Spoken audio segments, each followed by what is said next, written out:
പ്രിയ പ്രേക്ഷകർക്ക് എല്ലാവർക്കും ഇൻഫിനിറ്റി സ്റ്റോറീസിൻ്റെ പുതിയൊരു വീഡിയോയിലേക്ക് സ്വാഗതം. പ്രശസ്ത ജ്യോതിഷ പണ്ഡിതനും അഘോരി സന്യാസിയും ആയ ബാവയുടെ ഒരു പ്രവചനം ഏറെ വൈറലാകുകയാണ്. അതിൽ പറഞ്ഞിരിക്കുന്ന ഒരു കാര്യം, ഓഗസ്റ്റ് മാസം തീരും മുമ്പ് കുറച്ച് നക്ഷത്രജാതകർ കോടീശ്വര പദവിയിലേക്ക് എത്തും എന്നതാണ്. ഇതിനെക്കുറിച്ച് കൂടുതൽ കാര്യങ്ങൾ ഇൻഫിനിറ്റി സ്റ്റോറീസിൻ്റെ ഇന്നത്തെ വീഡിയോയിലൂടെ തന്നെ ഒന്ന് മനസ്സിലാക്കാം.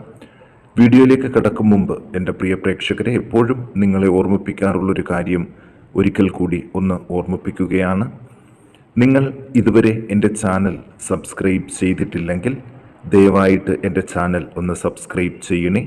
അതോടൊപ്പം തന്നെ എൻ്റെ പുതിയ വീഡിയോകൾ നിങ്ങൾക്ക് നോട്ടിഫിക്കേഷനായിട്ട് ലഭിക്കാൻ വേണ്ടിയിട്ട് ബെൽ ഐക്കൺ കൂടി ഒന്ന് പ്രസ് ചെയ്യണം.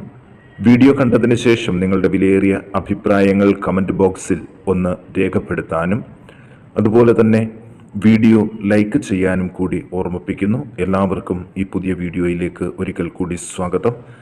നമുക്ക് നോക്കാം. ആദ്യം തന്നെ മേടം രാശിയിൽ പിറന്ന ഭരണി നക്ഷത്ര ജാതകരെക്കുറിച്ച്. ഇവർക്ക് സാമ്പത്തിക യോഗം ഉണ്ട്. അതോടൊപ്പം തന്നെ മറ്റു കാര്യങ്ങളും അഘോരി ബാബ വളരെ വിശദമായിട്ട് നിങ്ങൾക്കായിട്ട് പറഞ്ഞിട്ടുണ്ട്. ഇതിനെക്കുറിച്ച് കൂടുതൽ കാര്യങ്ങൾ ഒന്ന് അറിയാം.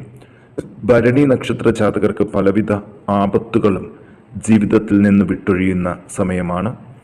സാമ്പത്തിക പുരോഗതി കൈവരിക്കാൻ ഒട്ടനവധി മാർഗങ്ങൾ ഇവരുടെ ജീവിതത്തിൽ ഇനി അങ്ങോട്ട് ഉണ്ട്. വാക്കുദോഷം മൂലം കലഹങ്ങൾ ഉണ്ടാകാതിരിക്കാൻ ഒന്ന് ശ്രദ്ധിക്കണം. ധനനേട്ടങ്ങളുടെ സമയം ആയതിനാൽ ശത്രുക്കളുടെ എണ്ണം വർദ്ധിക്കാനും സാധ്യതകൾ കാണുന്നുണ്ട്. തൊഴിൽ രംഗം വളരെ ലാഭകരമായിട്ട് മുന്നോട്ട് പോകും. വ്രണങ്ങൾ, അർശോരോഗം, വാതബന്ധിയായ അസുഖങ്ങൾ ഇവ മൂലം കുറച്ച് വേദനകൾ ഉണ്ടാകാൻ സാധ്യതകൾ കാണുന്നു. മനസ്സിന് ആഘാതം ഏൽക്കുന്ന സംഭവങ്ങളും ഉണ്ടാകും. മാനക്ഷയത്തിനും സാധ്യതകളുണ്ട്. പൊതുപ്രവർത്തകർക്ക് വളരെ അനുകൂലമായിട്ടുള്ള സമയമാണ്. സ്ഥാനക്കയറ്റം ഉണ്ടാകും. പ്രായോഗിക ബുദ്ധി കൊണ്ട് ഇവർക്ക് പല നേട്ടങ്ങളും വരും ദിവസങ്ങളിൽ കൈവരിക്കാൻ സാധിക്കും. വിവാഹ ആലോചനകളിലെ തടസ്സം നീങ്ങിവരും. വിദ്യാഭ്യാസത്തിലെ ക്ലേശങ്ങൾ മാറിക്കിട്ടും. മക്കളെ കൊണ്ട് ഒന്നിൽ കൂടുതൽ ഭാഗ്യ അനുഭവങ്ങൾ ഇവർക്ക് ലഭിക്കും. തൊഴിൽ സംബന്ധിച്ച തർക്കങ്ങൾ പരിഹരിക്കും. സുഹൃത്ത് സംഗമം ഉണ്ടാകും. ഭൂമി കൈമാറ്റങ്ങൾ നടത്താൻ നല്ല സമയമാണ്. സഹോദരങ്ങൾക്ക് അഭിവൃദ്ധി ഉണ്ടാകുമെങ്കിലും അവരുമായിട്ടുള്ള പ്രശ്നങ്ങൾ നിലനിൽക്കാൻ സാധ്യതയുണ്ട്. സാങ്കേതിക വിദ്യാഭ്യാസം ചെയ്യുന്നവർ ഈ കാലഘട്ടത്തിൽ പ്രത്യേകം ശ്രദ്ധിക്കണം. ആയുധങ്ങൾ ഉപയോഗിക്കുമ്പോഴും ശ്രദ്ധിക്കണം. ദോഷപരിഹാരാർത്ഥം ഭഗവതി ക്ഷേത്രത്തിൽ കുരുതി പുഷ്പാഞ്ജലി കഴിപ്പിച്ച് പ്രാർത്ഥിക്കാൻ ഒന്ന് ശ്രദ്ധിക്കുക. ഇനി ഇടവക്കൂറിൽ പിറന്ന മകയിരം നക്ഷത്ര ജാതകർ 1-2 പാദത്തിൽ ജനിച്ചവരെ കുറിച്ച് നോക്കാം. അധികാര സ്ഥാനങ്ങളിൽ ഇരിക്കുന്നവർക്ക് പലവിധ നേട്ടങ്ങളും ഉണ്ടാകും. സാമ്പത്തികമായിട്ട് കുറച്ച് നേട്ടങ്ങൾ കൈവരിക്കുന്ന ദിവസങ്ങളാണ്. ആനുകൂല്യങ്ങൾ ലഭിക്കാനുള്ള കാലതാമസം മാറിവരും. ഭാര്യാഭർത്തൃ കലഹങ്ങൾ മാറിത്തുടങ്ങും. നേത്രരോഗം, ഹൃദയബന്ധിയായ അസുഖങ്ങൾ, ഉദരവ്യാധി ഇവ ശ്രദ്ധിക്കണം. ശസ്ത്രക്രിയകൾ കഴിവതും ഒഴിവാക്കണം. കാര്യതടസ്സങ്ങൾ ഒരു പരിധിവരെ മാറിക്കിട്ടും. മക്കളെ കൊണ്ട് അനുകൂലമായിട്ടുള്ള ഫലങ്ങളായിരിക്കും ലഭിക്കുക. ധനപുഷ്ടി ഇവർക്ക് ലഭിക്കും. നല്ല കർമ്മങ്ങൾക്ക് പണം ചിലവഴിക്കാനായിട്ട് സാധിക്കും. പലവിധ ഐശ്വര്യ അനുഭവങ്ങളും ഉണ്ടാകും. വഴിയാത്രക്കിടയിൽ തടസ്സങ്ങൾ അനുഭവപ്പെടാൻ സാധ്യതയുണ്ട്. ശത്രുക്കളുടെ ഉപദ്രവം കുറഞ്ഞു തുടങ്ങും. തൊഴിൽ രംഗം മെച്ചപ്പെടും. തൊഴിൽ രംഗത്ത് കൂടുതൽ പണം ചിലവഴിക്കേണ്ടതായിട്ട് വരും. വിദ്യാഭ്യാസത്തിനുള്ള തടസ്സങ്ങൾ മാറിക്കിട്ടും. ഉദ്യോഗാർത്ഥികൾക്ക് വിദേശത്തായിട്ട് ജോലിക്കായിട്ട് ശ്രമിക്കാം. ദോഷപരിഹാരാർത്ഥം വിഷ്ണു ക്ഷേത്രത്തിൽ ഭാഗ്യസൂക്തം പുഷ്പാഞ്ജലി കഴിപ്പിച്ച് പ്രാർത്ഥിക്കണം. ഇനി തിരുവാതിര നക്ഷത്ര ജാതകരെ കുറിച്ച് നോക്കാം. ബന്ധുജനങ്ങളുടെ വിരോധം കുറഞ്ഞു തുടങ്ങും.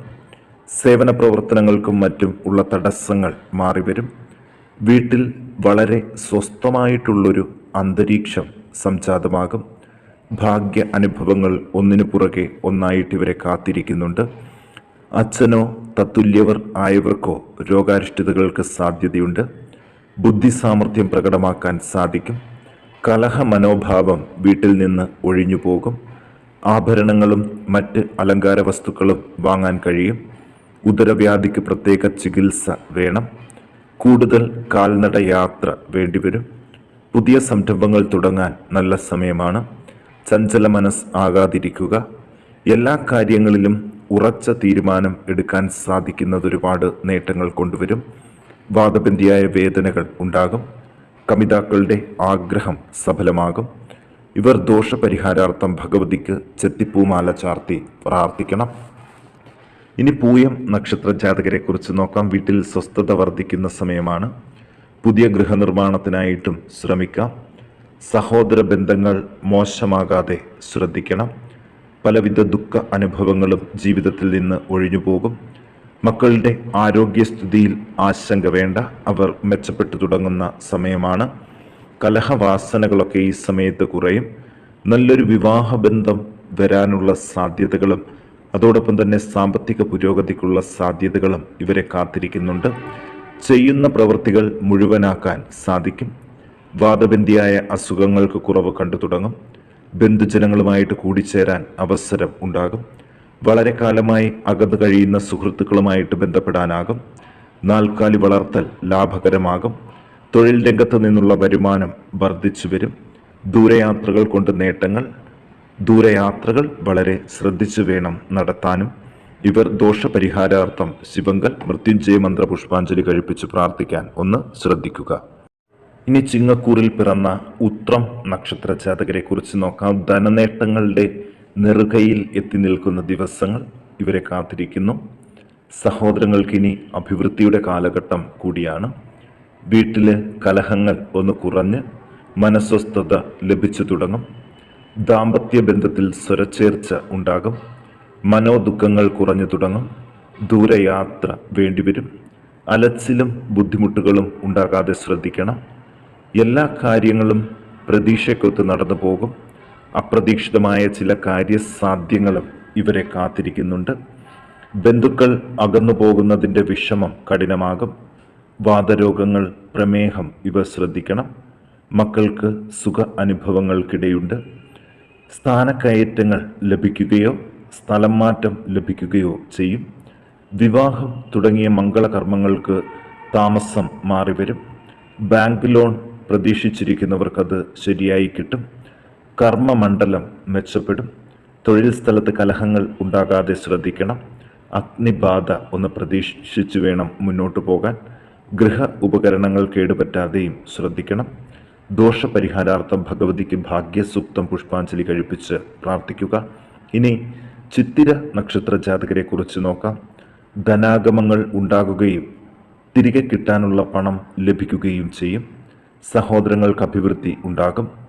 മക്കളെ കൊണ്ടുള്ള ആദി കുറഞ്ഞു തുടങ്ങും. കുറെയൊക്കെ കാര്യസാധ്യങ്ങൾ ഉണ്ടാകും. തർക്ക വിഷയങ്ങളിൽ വിജയം വരിക്കും. ആദരവും അംഗീകാരവും ലഭിക്കും.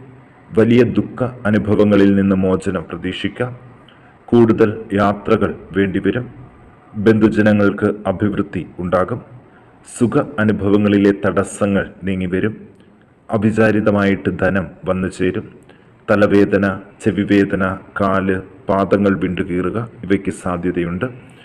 ശരീരക്ഷീണവും കണ്ണുകൾക്ക് കാഴ്ചക്കുറവും അനുഭവപ്പെടുന്നവർക്ക് ചികിത്സ ആവശ്യമായിട്ട് വരും. തൊഴിൽ രംഗം മെച്ചപ്പെടുന്നതിനുള്ള എല്ലാ സാധ്യതകളും ഉണ്ട്. അതോടൊപ്പം തന്നെ വരുമാനം വർദ്ധിക്കുകയും തൊഴിൽ മേഖലയിൽ കൂടുതൽ പണം മുടക്കാനും സാധിക്കും.